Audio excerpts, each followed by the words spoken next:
Hello दोस्तों, my tutor में आपका फिर से स्वागत है।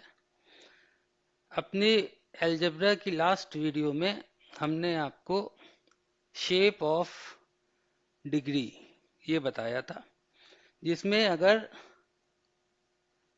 डिग्री ज़ीरो है तो हमें कांस्टेंट ग्राफ मिलता था, एक सीधी लाइन। ये एक्स था, ये वाई था। डिग्री वन थी तो हमको एक सीधी लाइन मिलती थी। डिग्री टू थी तो हमको एक कर्व इस तरह से यू शेप का मिलता था। डिग्री थ्री थी तो हमारा इस तरह से कर्व हमको मिलता था। अब डिफरेंट फॉर्म, जनरली एक कंफ्यूजन होता है कि एफ एक्स क्या है, वाई क्या है, एक्स क्या है। ठीक है, तो अलजेब्रा में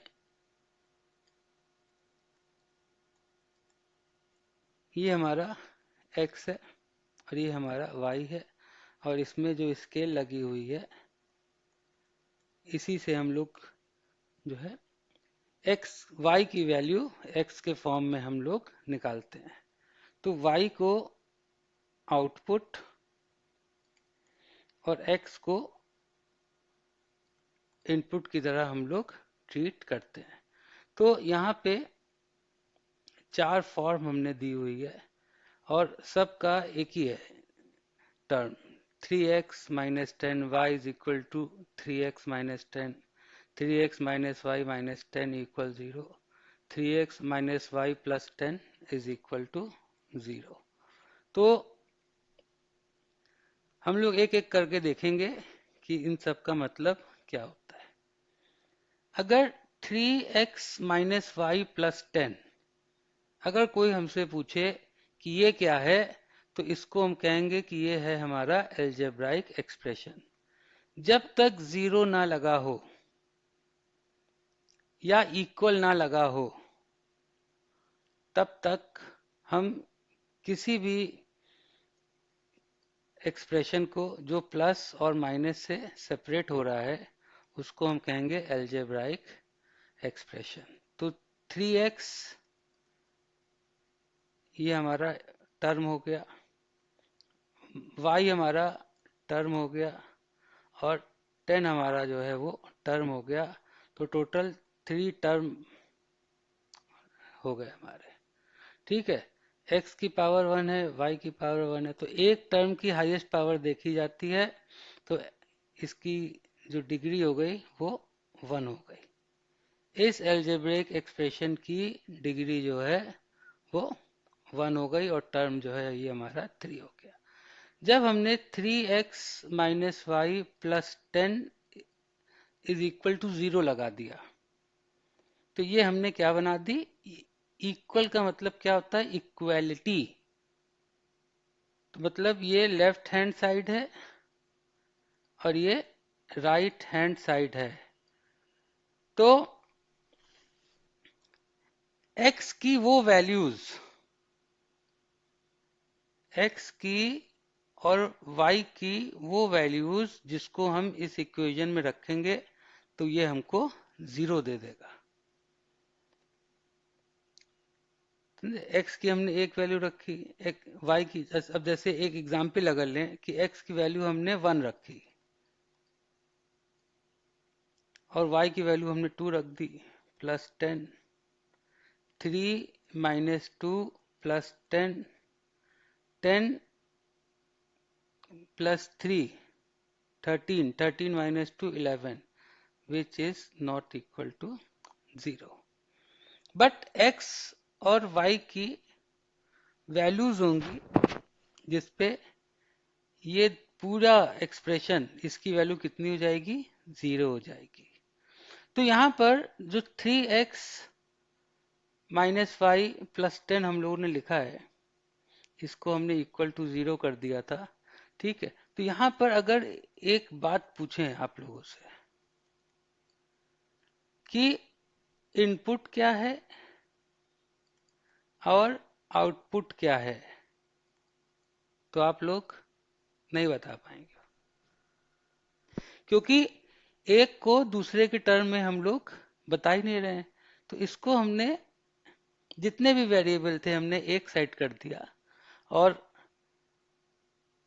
फिर हमने कांस्टेंट भी इधर किया और इक्वल टू जीरो कर दिया। तो ये एक एक्सप्रेशन की तरह हो गया जो कुछ एक्स और वाई की वैल्यूज के लिए ये 3x माइनस वाई प्लस 10 ये हमारा काम करेगा, ये इक्वल टू जीरो हो जाएगा। ठीक है, तो अब हुआ क्या, अब इसमें हमको ये नहीं पता चल पा रहा है कि इनपुट क्या है आउटपुट क्या है, कौन किसके टर्म में है। अगर इसी इक्वेशन को 3x minus y plus 10 equal 0, 3x plus 10 equal y, y is equal to 3x, y equal to 3x plus 10। अब यहाँ पे हमें क्लियरली पता चल रहा है कि इस इक्वेशन में जब हम x की वैल्यू पुट करेंगे तो हमें y की वैल्यू मिल जाएगी।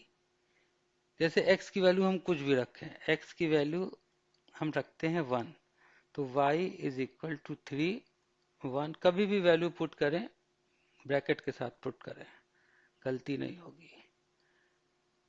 y इज इक्वल टू 13, तो हमें एक कोऑर्डिनेट मिल गया 1, 13। लेकिन ये चीज यहाँ नहीं हुई थी, हमने जब रैंडमली एक्स और वाई की अलग अलग वैल्यू रखी थी तो ये जीरो नहीं हुआ था। क्यों? क्योंकि हमको पता ही नहीं था कि कौन सा इनपुट है कौन सा आउटपुट। अब इसी चीज को x1 y13 को हम इस इक्वेशन में दोबारा डालते हैं, देखते जीरो आता है कि नहीं। x हमारा 1 था और y जो है हमारा 13 था, plus 10 is equal to zero, देखते हैं जीरो आता है कि नहीं। 3 minus 13 plus 10 is equal to zero, minus 13 plus 13 is equal to zero, zero is equal to zero. तो ये एक एक्सप्रेशन बन गया था जो ये बता रहा था कि जब हम x की और y की कुछ वैल्यूज रखेंगे तो वो ये पूरा जो है उसकी वैल्यू जीरो हो जाएगी। लेकिन यहाँ पे जो y is equal to 3x minus 10 हमने रखा, तो इससे हमको ये समझ में आ गया, सॉरी प्लस 10 है y, ठीक है। तो इससे हमको ये समझ में आ गया कि x हमारा इनपुट है और y हमारा आउटपुट है, ठीक है। अब ये जो हमने y is equal to 3x plus 10, इसको अगर हमने इस तरह लिख दिया और इसको हमने पढ़ा कैसे, f2x, अगर पूरी इक्वेशन को पढ़नी है तो f2x is equal to 3x plus 10y, ठीक है। f2x equal to 3x plus 10, ये हमने बोल दिया। अगर कोई हमसे ये कहता है कि व्हाट इज एफ एक्स, तो f is a function of x। अगर सिर्फ एफ एक्स बताना है क्या है, तो f is a function of x, और अगर हमको पूरा पढ़ना है तो f2x इक्वल 3x प्लस 10, ये हम लोग इस तरह से कर सकते हैं, ठीक है। तो अगर इक्वल नहीं लगा हुआ है तो वो जस्ट एक अलजेब्रिक एक्सप्रेशन है। अगर इक्वल टू जीरो लग गया है तो ये हमारा एक इम्प्लिसिट इक्वेशन हो गई। इम्प्लिसिट इक्वेशन का मतलब क्या हुआ कि इनपुट और आउटपुट कंफर्म नहीं है, या एक वेरिएबल के टर्म में दूसरा वेरिएबल नहीं है। इसको जब हम लोग y is equal to 3x plus 10 करते हैं तो हम इसको एक्सप्लिसिट फॉर्म में इस इक्वेशन को हम लोग कन्वर्ट कर देते हैं। ठीक है, तो चीज वही है, ये बिना इक्वल साइन के अलजेब्रिक एक्सप्रेशन है। इक्वल साइन लग जाता है तो वो इक्वेशन बन जाती है। अगर सारे एक वेरिएबल दूसरे वेरिएबल के टर्म में है तो वो एक्सप्लिसिट होता है, और एक वेरिएबल दूसरे के टर्म में नहीं है तो उसको हम इम्प्लिसिट कहते हैं। ठीक है, और जब एक मशीन की तरह देखना होता है, f x is equal to 3x-10, मतलब ये एक मशीन है, इसमें तुम x का इनपुट डालोगे तो तुम्हें एक आउटपुट मिलेगा। ठीक है, तो ये f जो है फंक्शन, ये एक मशीन की तरह है जो x को डालने पर उसकी वैल्यू निकाल के दे देता है। तो यहाँ पे x अगर हमने 1 डाला तो f1 is equal to 3 - 10 is equal to -7। ठीक है, तो एफ एक्स एक फंक्शन है, f2x इक्वल 3x-10, या एफ एक्स क्या है, तो f is a function of x। Equal sign लग गया तो इक्वेशन बन गई। ठीक है, ये एक्सप्लिसिट फॉर्म था क्योंकि एक वेरिएबल को दूसरे के उसमें हम लोग टर्म में कह पा रहे हैं।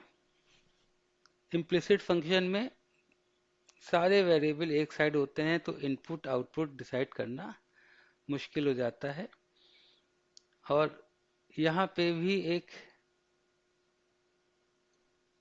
इम्प्लिसिट फंक्शन है। अब यहाँ पे एक्स वाई आ गया तो G X Y equal 3x-y+10, या g is a function of x and y। ठीक है, तो जब सिर्फ gx बताना हो तो g of x and y equal 3x-5+10, और जी एक्स वाई क्या है, तो G X Y G is a function of x and y की। जब हम लोग x की वैल्यू को पुट करेंगे, x और y जब हम पुट करेंगे तो x हमने पुट किया 1, y हमने पुट किया 2। ठीक है, तो 3 माइनस वाई, यहाँ पे प्रोडक्ट हो रहा था किसी दूसरे के साथ, यहाँ अकेला था तो ऐसे ही रख दिया। अगर -2 होता है यहाँ पे तो हम जरूर इसको फिर से ब्रैकेट में रखते हैं। ठीक है, तो 3 - 2 + 10 इज इक्वल टू 13 - 2 11। तो हम कह सकते हैं कि G12 इज इक्वल टू 11। ठीक है, तो अब यहाँ पे एक बार x इक्वल 1 और y इक्वल -2, आप कहो कि सर आपने ब्रैकेट नहीं रखा था। ठीक है, तो 3 1 -2 + 10। तो ये प्रोसेसिंग दिमाग में करने से कभी कभी मिस्टेक हो जाती है। ठीक है, तो जो करते हो फिर मिस्टेक हो जाती है, तो फिर वही बात होती है कि आप तो करके आए थे। ठीक है, तो 3 minus into minus plus 2 + 10 is equal to 15। तो G1 - 2 इज इक्वल टू 15। तो इस तरह से हम लोगों ने x और y की एक वैल्यू पे जी एक्स वाई की क्या वैल्यू थी वो हम लोगों ने यहाँ पे निकाल के दिखा दिया।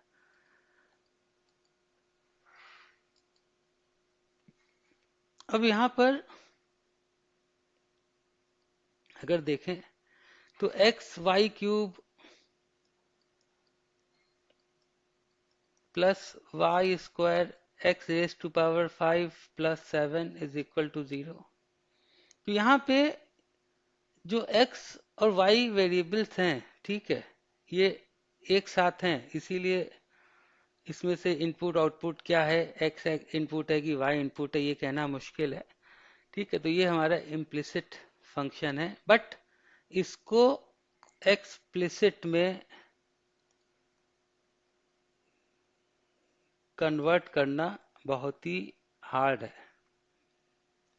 ठीक है, होगा कि नहीं होगा ये भी जो है नहीं पता, आप लोग कोशिश कर लीजिए, उतार के देखिए क्या x को y के टर्म में या y को x के टर्म में क्या डिनोट किया जा सकता है। ठीक है, तो उस इस प्रोसेस में हम एक एक्सप्लिसिट फंक्शन को, sorry, explicit equation, equal to लगा है तो मतलब इक्वेशन है, एक्सप्लिसिट इक्वेशन को इम्प्लिसिट में, सॉरी, इम्प्लिसिट इक्वेशन को एक्सप्लिसिट में कन्वर्ट कर रहे थे। ठीक है, लेकिन यहाँ पे क्या हम इस इम्प्लिसिट फंक्शन को, इक्वेशन को एक्सप्लिसिट में कन्वर्ट कर सकते हैं? यहाँ तो हमने कर लिया था यहाँ पे, और आसानी से कर लिया था। y 3x minus y minus 10 equal 0, y is equal to 3x minus 10। ठीक है, तो सबका मतलब जो है थोड़ा सा अलग रहता है, तो वो मैंने आप लोगों को बता दिया है। ठीक है, अब कंफ्यूजन नहीं होना चाहिए कि क्या इनपुट है क्या आउटपुट है। x भी इनपुट हो सकता है, y भी इनपुट हो सकता है, बट एक वेरिएबल को पूरा का पूरा एक साइड होना पड़ेगा। जैसे y is equal to f x is equal to x square plus 1। लेकिन अगर x को y के टर्म में नहीं लिख पा रहे हैं, ठीक है, या y को x के टर्म में नहीं लिख पा रहे हैं, तो ये फंक्शन तो इम्प्लिसिट है। अगर फिर से एक बार लिखते हैं, y is equal to f x is equal to x square plus 1। अगर कोई हमसे पूछे कि एफ एक्स क्या है, तो हम सीधे कहेंगे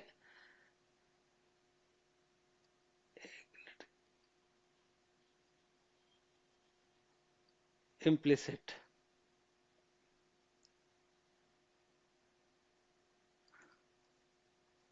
सॉरी, एक्सप्लिसिट कहेंगे।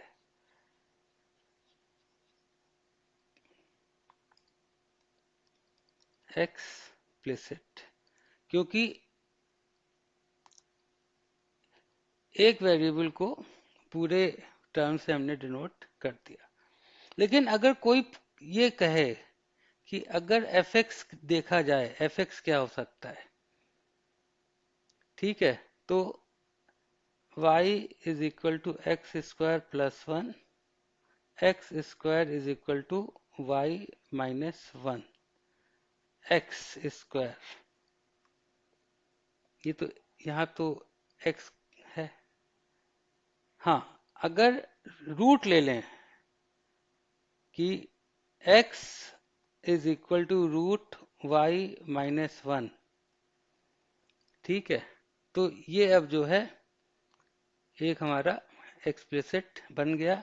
लेकिन x square is equal to y minus 1, ये हमारा एक इम्प्लिसिट फंक्शन है जिसमें हम एक्स और वाई को अलग नहीं कर पा रहे हैं।